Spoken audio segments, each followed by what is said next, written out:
Welcome to the python programming course. फेरि पनि स्वागत छ तपाईँहरूलाई अर्को पाइथनको भिडियोमा। र तपाईँहरू यो भिडियोमा नयाँ हुनुहुन्छ भने kindly please subscribe and like the button, like the video, thumbs up and show some love to our this channel. र सुरु गरौँ हामी यो चाहिँ अर्को नयाँ ट्युटोरियलमा। यसमा चाहिँ हामी युजर इनपुटमा काम गर्छौँ, कसरी युजर इनपुटमा काम हुन्छ र कसरी हामीले त्यो कुरालाई बाहिर टर्मिनलमा देखाउँछौँ। र सुरु गरौँ। तपाईँहरू फिक्सै नयाँ फाइलमा हुनुहुन्छ होला। कन्ट्रोल एन गरिसकेको छु, कन्ट्रोल एस गर्नुहोस् र नयाँ फाइलमा जानुहुन्छ र टाइप गर्नुहोस्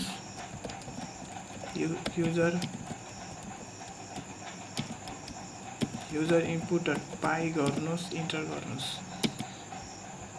र हामी चाहिँ युजर इनपुटमा आइसकेका छौँ र कन्ट्रोल एन गर्छु ताकि सब लाइनमा चाहिँ युजर इनपुटमा काम राम्रोसँग हुँदैन।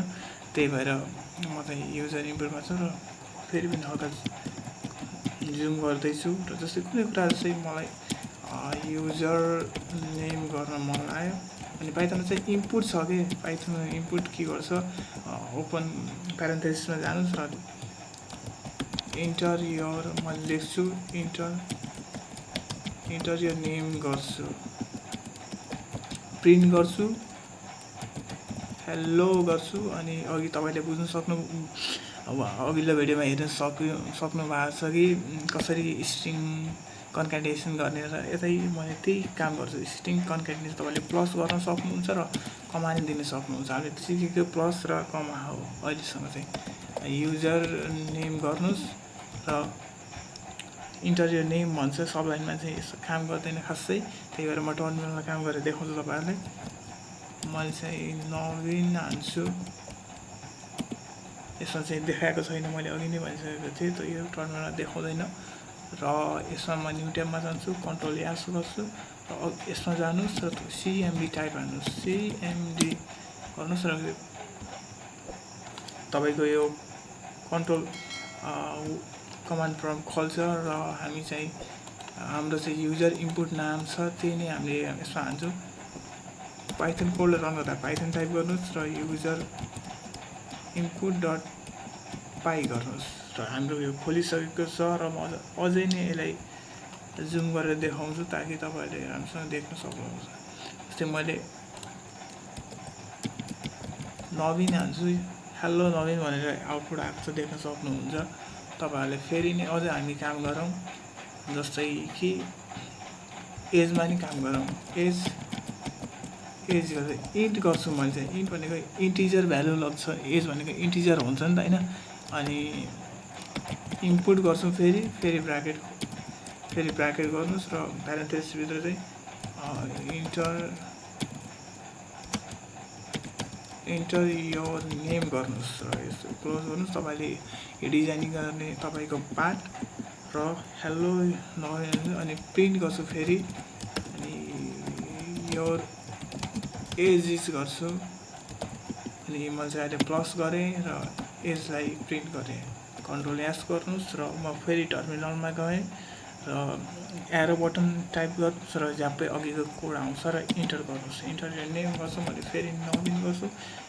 सरी इन्टर यर नेम आएको छ तर हाम्रो एज हो, यसको लागि चाहिँ सरी। अहिले हामीले कोड बनाउँछौँ। फेरि इन्टर यर एज गर्छौँ, कन्ट्रोल एस गर्छु। फेरि हामी यो कोडलाई रन गर्छु, कन्ट्रोल सी गरेर कोड ब्रेक गर्छु। सी यालाई टाइप छु, टर्मिनल क्लियर गर्छौँ र फेरि काम गर्छौँ। इन्टर यर नेम नवीन गर्छु, इन्टर यर एज 18 गर्छु। हाम्रो चाहिँ program your name is can only concatenate string not for the limit. अघि नै भनिसकेको थिएँ मैले। यसमा चाहिँ हामीले प्लस स्ट्रिङ गर्दा चाहिँ अझ बेटर हुन्छ। अझ फेरि कोड रन गरौँ र हामी टर्मिनलमा काम गर्छौँ। तपाईँले चाहिँ पाइथन युज गर्नुहुन्छ भने त्यसमा चाहिँ फिक्सै काम गर्छ र भिजुअल स्टुडियो कोडमा काम गर्छ। तर सब लाइनमा चाहिँ काम नगरेको कारणले म चाहिँ टर्मिनल युज गरिरहेको छु। जस्तै फेरि मैले नवीन गर्छु, इन्टर एज 12 गर्छु। हेलो नवीन आएको छ, योर एज इज 16। जस्तै मैले के भन्न खोजिरहेको भन्दा चाहिँ यसमा चाहिँ हाम्रो प्रोग्राम क्र्यास भयो। किन भन्दा चाहिँ यो चाहिँ हाम्रो इन्ड छ क्या। जस्तै मैले यसलाई इन्ड दिइनँ भने चाहिँ यो प्रोग्राम वेल काम गर्छ, तर पनि हामीले इन्ड दिएको कारणले हामीले स्ट्रिङमा कन्भर्ट गर्दैछौँ, ताकि हामी स्ट्रिङमा काम गरिरहेका छौँ र स्ट्रिङमा कन्भर्ट गर्दैछौँ। अझै मोर डाइनामिक गर्नको लागि चाहिँ फेरि अझै युजर इनपुट गरौँ। जस्तै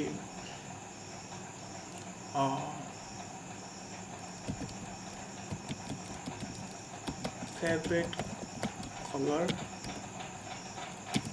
इनपुट गरौँ। इन्टरियर फेभरेट कलर फुड गरौँ, इनपुट गरौँ।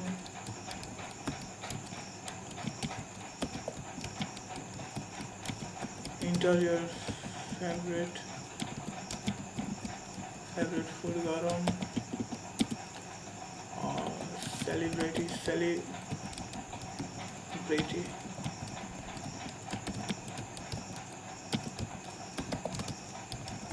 इन्टरियर फेभरेट सेलिब्रेटी गर्नुहोस् होइन, तपाईँले जे टाइप गर्न मन लाग्छ गर्नुहोस्।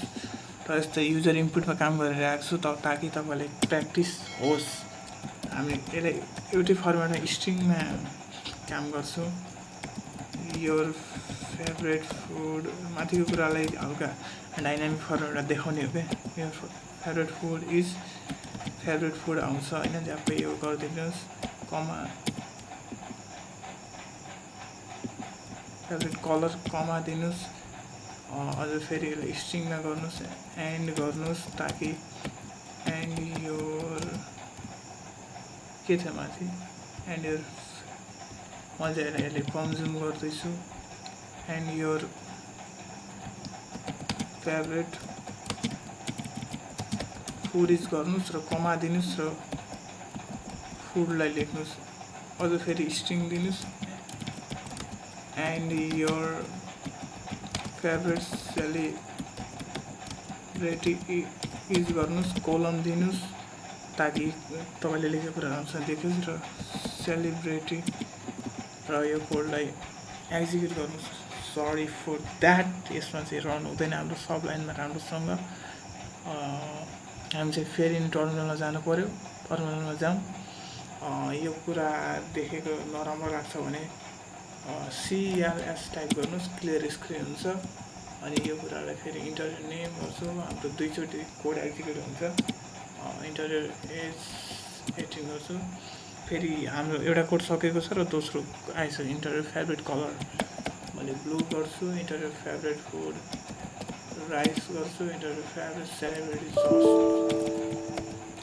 जस्टिन गर्छु। र यो कुरा सबै आइसकेको छ र तपाईँहरूले यसरी काम गर्न सक्नुहुन्छ युजर इनपुटमा। र तपाईँहरूले नि प्रोजेक्टमा काम गर्नु होला। र यस्तै नै हो युजर इनपुट गर्ने मेकानिजम।